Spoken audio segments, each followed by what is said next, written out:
Ang mabuting balita ng Panginoon ayon kay San Juan. Papuri sa iyo, Panginoon.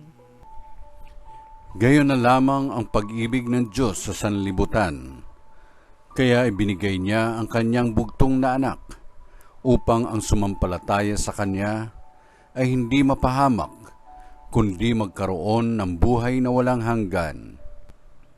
Sapagkat sinugo ng Diyos ang kanyang anak, hindi upang hatulang maparusahan ang sanlibutan, kundi upang iligtas ito sa pamamagitan niya. Hindi hinahatulang maparusahan ang nananampalataya sa bugtong na anak ng Diyos, ngunit hinatulan ng parusahan ang hindi nananampalataya sa Kanya. Hinatulan sila sapagkat naparito sa sanlibutan ang ilaw, ngunit inibig pa ng mga tao ang dilim kaysa liwanag, sapagkat masama ang kanilang mga gawa. Ang gumagawa ng masama ay ayaw sa ilaw, at hindi lumalapit dito upang hindi mahayag ang kanyang mga gawa.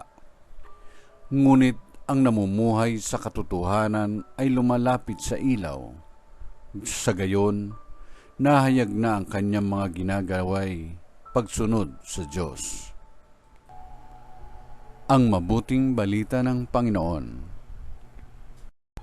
Pinupuri ka namin, Panginoong Jesucristo.